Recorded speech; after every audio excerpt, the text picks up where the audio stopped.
Connaissez mieux votre Bible et vivez plus intensément avec Dieu. Bonjour, je suis Éric Babeuf. Je vous souhaite la bienvenue sur Libre Accès Academy. Vous appréciez nos vidéos? Alors faites ces deux choses. Premièrement, cliquez sur le like juste en dessous.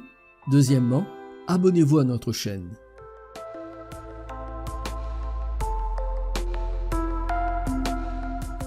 Jésus nous demande de nous accrocher à cette promesse. On donne à celui qui demande, celui qui cherche trouve, et on ouvre à celui qui frappe. C'est une promesse. Donc Jésus nous demande de nous accrocher à cette promesse de l'exaucement, de ne pas abandonner, mais de prier jusqu'à.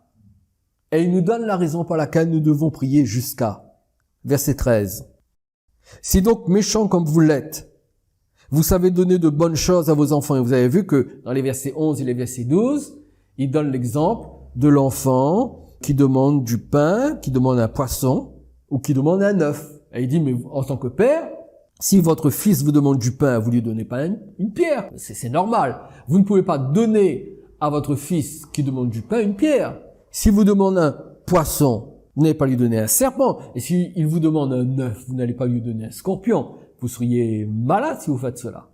Donc il dit, voilà, vous êtes des gens normaux, mais vous donnez de bonnes choses à vos enfants. Verset 13. Si donc méchants comme vous l'êtes, c'est-à-dire pécheurs comme vous l'êtes, vous savez donner de bonnes choses à vos enfants, qui vous les demandent, à combien plus forte raison le Père Céleste donnera-t-il le Saint-Esprit à ceux qui le lui demandent. Et voilà la raison pour laquelle nous devons nous accrocher à la promesse de Jésus et prier jusqu'à ce que, la raison est toute simple, c'est parce que le Père veut nous exaucer. C'est ça la raison. La raison n'est pas en nous, la raison est en Dieu.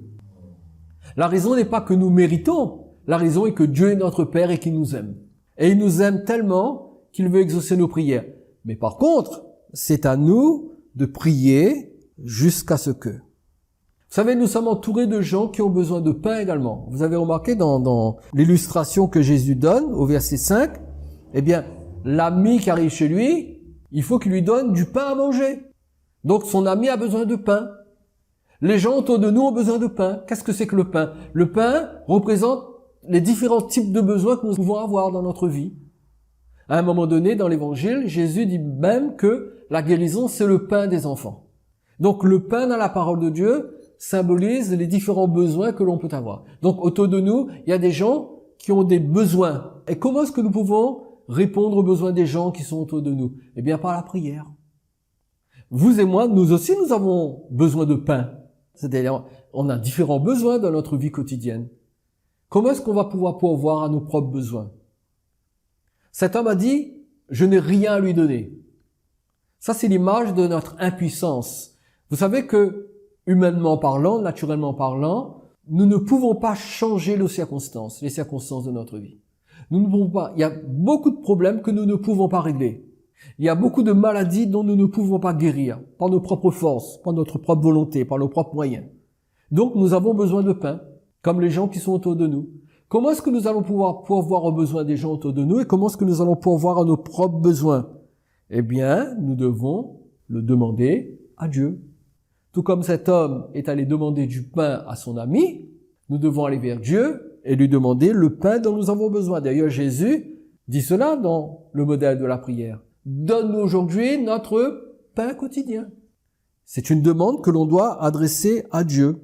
Et selon le verset 13, comment est-ce que Dieu répond à nos prières? Si donc méchants comme vous l'êtes, vous savez donner de bonnes choses à vos enfants, à combien plus forte raison le Père Céleste donnera, il donnera quoi? Le Saint-Esprit à ceux qui le lui demandent. Qu'est-ce que Jésus nous enseigne là? Qu'est-ce qu'on comprend là?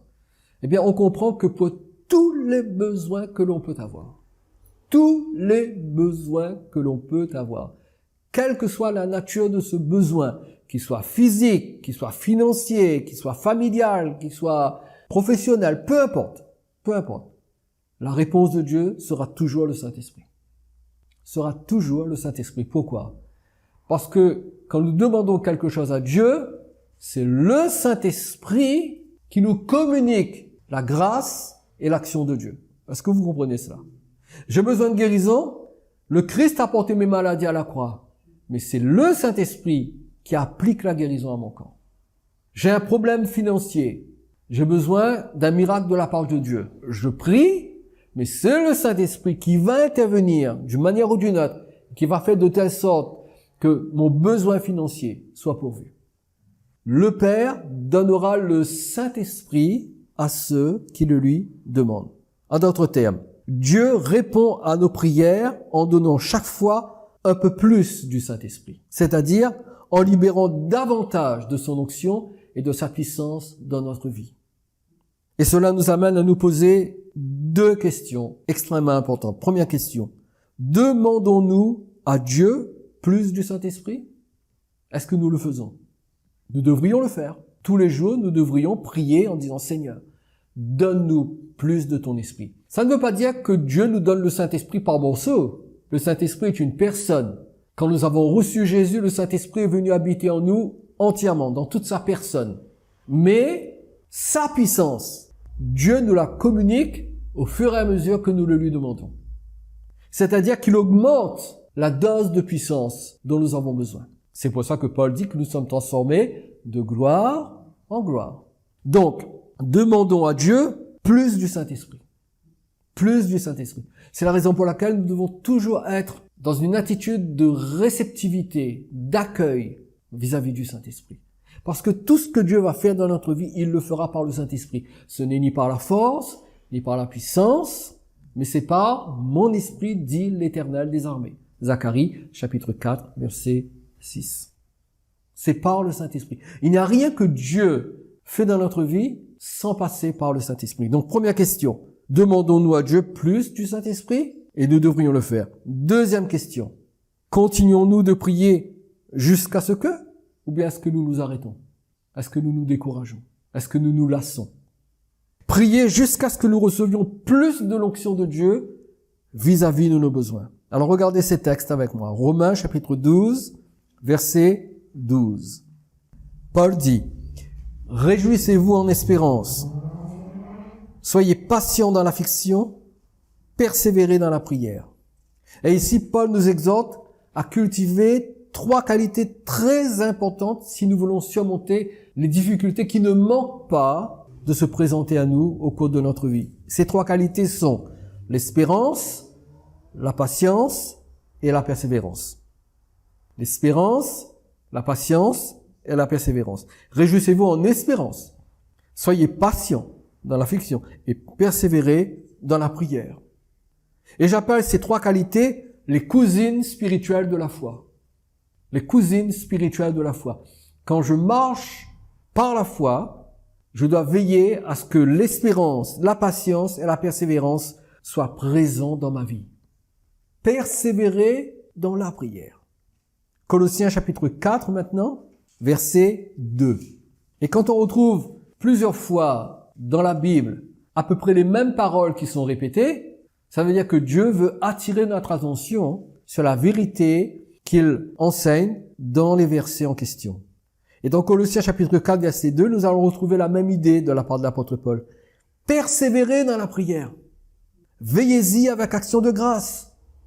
Alors non seulement il nous dit que nous devons persévérer dans la prière, mais il dit que nous devons y veiller. En d'autres termes, Paul nous exhorte à veiller sur notre persévérance dans la prière. Il ne dit pas veiller à prier, parce qu'il sait que en tant que chrétiens nous prions. Il dit veiller à persévérer dans la prière. C'est-à-dire qu'il faut que nous soyons vigilants pour ne pas perdre notre ténacité et notre insistance dans le domaine de la prière. C'est à cela que nous devons veiller. Je suis sûr que vous priez comme moi. En tant que croyants, nous prions. Ben oui, la prière, c'est la respiration du chrétien. Mais est-ce que nous sommes tenaces et persévérants? Et nous devons faire attention. C'est pour cela que Hébreux chapitre 6, versets 11 et 12. Le texte dit, « Nous désirons que chacun de vous montre le même zèle pour conserver jusqu'à la fin une pleine espérance, en sorte que vous ne vous relâchiez point et que vous imitiez ceux qui, par la foi et la persévérance, héritent des promesses. » Rappelez-vous, tout à l'heure, nous avons vu que Paul nous demande de cultiver ces trois qualités importantes, l'espérance, la patience et la persévérance. Eh bien, c'est exactement la même chose que nous dit ce texte de l'Épître aux Hébreux. Il dit, nous désirons que chacun de vous, donc qui que nous soyons, il ne s'adresse pas à des pasteurs ou à des évangélistes, il s'adresse à chacun d'entre nous. Que chacun d'entre vous montre le même zèle. Tout le monde sait ce que veut dire être zélé? Le même zèle pourquoi? Pour conserver, pour maintenir. Maintenir quoi? Maintenir jusqu'à la fin une pleine espérance. Donc, la première chose que nous devons faire, c'est de veiller à garder intacte notre pleine espérance. Il ne dit pas 50% de l'espérance, 70% de l'espérance, il dit une pleine espérance. Et il faut la conserver jusqu'à la fin. Ensuite, il dit, en sorte que vous ne vous relâchiez point. Quelqu'un qui se relâche, c'est quelqu'un qui perd patience. Quelqu'un qui se relâche, quelqu'un qui abandonne la partie, c'est quelqu'un qui perd patience. Donc, dans ce que nous avons lu jusqu'à maintenant, verset 11 et début du verset 12, il est question de l'espérance et de la patience. Mais regardez la fin du verset 12. Et que vous imitiez ceux qui par la foi et la persévérance héritent des promesses. Et nous retrouvons la troisième qualité, la persévérance. Donc, dans ces deux versets, nous avons les trois qualités dont Paul a parlé dans Romains chapitre 12, verset 12. L'espérance, la patience et la persévérance. Et notez bien, c'est par la foi et la persévérance que l'on hérite des promesses. Ce n'est pas seulement par la foi, parce que nous croyons tous dans les promesses du Seigneur. Mais il faut persévérer jusqu'à ce que nous héritions des promesses. Et c'est ça qui nous manque. C'est la persévérance. Si nous voulons hériter des promesses, comme celle de Luc chapitre 11, verset 13, quelle promesse? De recevoir plus du Saint-Esprit de la part du Père. Eh bien, nous devons prier avec zèle, avec espérance, avec foi et avec persévérance. Et c'est la clé de la victoire que nous négligeons trop souvent. La persévérance, l'espérance, la foi, le zèle, la ténacité. C'est pour cela, dans Hébreux chapitre 10, alors vous êtes dans Hébreux chapitre 6, maintenant tournez quelques pages, on va plus loin. Hébreux chapitre 10, verset 36. L'auteur dit, « Car vous avez besoin de persévérance, afin qu'après avoir accompli la volonté de Dieu, vous obteniez ce qui vous est promis. » De quoi avons-nous besoin? De plus de foi? Non, nous avons la foi. De plus de louanges? C'est bien de louer, mais c'est pas de ça dont nous avons besoin. Nous avons besoin de persévérance. Entre nos problèmes et notre délivrance se trouve la persévérance.